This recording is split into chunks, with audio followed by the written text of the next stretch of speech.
Ada seorang petugas yang tugasnya mengayomi, melindungi, bahkan memberikan motivasi dan arahan yang positif, tapi melakukan tindakan yang anarkis.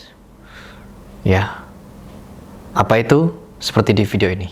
Saya tutup ini kalau tidak ada isinya. Isin apa ini, Pak? Isinya, KP-mu mana? Mana ya saya tahu? Ada kok, saya di kantor desa di sebelah atas sudah izin kok. Tahu ngomong. Pelan-pelan, Pak. Perempuan, Pak, orang lagi hamil, Pak. Santai, Pak. Cerita baik-baik ya. Santai, Pak. Orang lagi hamil, Pak. Astagfirullahaladzim. Astagfirullahaladzim, ya Allah. Astagfirullahaladzim.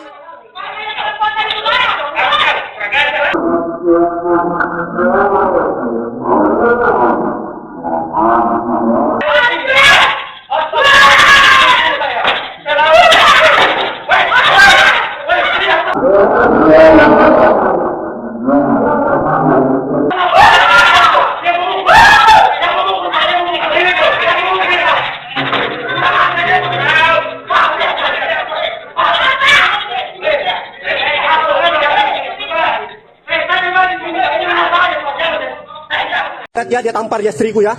Sampai merah mukanya istriku dia tampar. Saya juga dia tampar. Saya juga dia tampar ya. Saya juga dia tampar. La ilaha illallah. Dulu saya. Tunggu ya. Tunggu, Pak. Tunggu saya. Oh, lihat ya. Sampai berdarah istriku sayang. Sampai berdarah istriku ya. Sampai berdarah. Sampai berdarah. Sampai berdarah. Sampai berdarah. Sampai berdarah. Keluar ketuban juga. Oh, sampai keluar air keduanya istriku sayang. Astagfirullahaladzim. La ilaha illallah. Beginilah aturan PPKM sekarang ya. Kami tidak melakukan kesalahan sini, Pak. Kami ikuti semua aturan pemerintah. Tapi apa yang diperlakukan seperti ini, Pak? La ilaha illallah. Astagfirullahaladzim. Dia tiba-tiba langsung masuk, Pak. Langsung emosi, langsung tampar istriku. Apakah engkau itu seperti itu, Pak? Satpol PPJ lagi, Pak. Iya.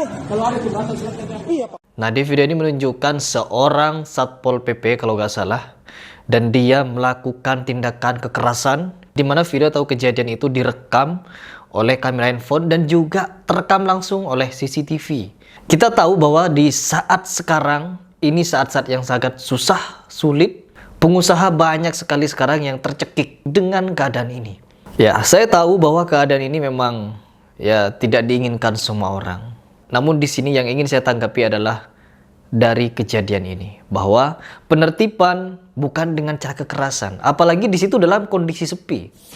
Kecuali dalam satu lingkup itu ada ratusan orang yang ngantri, baru tertibkan. Di situ dalam kondisi sepi dan menunggu mungkin hanya 1, 2, atau 3 pelanggan paling banyak. Dan itu belinya juga pasti berjarak. Karena apa? Si penjual juga tahu caranya untuk menghindari kerumunan. Dimana di sini ketika seorang pedagang menunggu ada orang masuk untuk membeli dagangannya, tiba-tiba datang dengan nada yang tidak menyenangkan, disuruh tutup, bahkan sampai dipukul. Pemerintah juga tidak akan senang dengan tindakan Anda, ya. Pemerintah juga tidak akan memuji perlakuan Anda. Banyak kok di luar sana yang menertibkan, bahkan dengan memberi uang, memberikan sembako, agar hari ini dia bisa makan, dikasihlah sumbangan, dan lain sebagainya. Banyak cara-cara yang positif. Kenapa harus dengan cara kekerasan? Di sini saya juga ingin berbicara sebagai rakyat kecil, di mana keluarga saya kebanyakan mereka itu perantau dan mereka itu pulang tidak kembali lagi ke rantauannya. Kenapa? Karena kondisi ini, kehilangan pekerjaan, ya, dan lain sebagainya, sehingga mereka tercekik dari segi ekonomi. Banyak sekali orang sekarang ini penuh dengan kekurangan, tidak bisa memenuhi kebutuhan hidupnya. Banyak orang yang juga menuntut keadilan, banyak orang yang minta hak mereka. Hak apa? Ketika mereka di lockdown, ketika mereka tidak bisa melakukan aktivitas, berdagang, berjualan, bekerja, dan lain sebagainya, maka kebutuhan hidupnya, kebutuhan ternaknya, dan lain sebagainya, itu seharusnya ditanggung oleh pemerintah. Seharusnya seperti itu. Namun apa? Sampai sekarang banyak orang yang masih kekurangan. Jadi himbauan saya kepada teman-teman, saya sebagai ya orang biasa, orang sipil biasa, mohon, ini adalah masa-masa yang sangat susah, sulit, PPKM darurat, dan tentunya banyak orang yang menderita dengan semua ini, dengan wabah ini, ya. Jadi mohon jangan pernah gunakan kekerasan dalam menyelesaikan suatu masalah, bahwa kita tahu kekerasan tidak akan pernah bisa menyelesaikan suatu permasalahan. Suatu masalah akan selesai kalau kita bisa menghadapi atau mengatasinya dengan tenang, bijak, dan tentunya mengerti posisi orang lain. Ya, mengerti posisi kita sebagai orang kecil. Jadi ini adalah pelajaran bagi kita semua bahwa kita harus bersikap adil dan tentunya menegakkan keadilan. Dan tentunya juga kita menjadi orang yang jujur. Ya, kita tahu bahwa kemarin sempat viral bahwa ketika di masa-masa PPKM ini orang banyak menganggur, orang banyak kehilangan mata pencaharian, pekerjaan, telah mendatangkan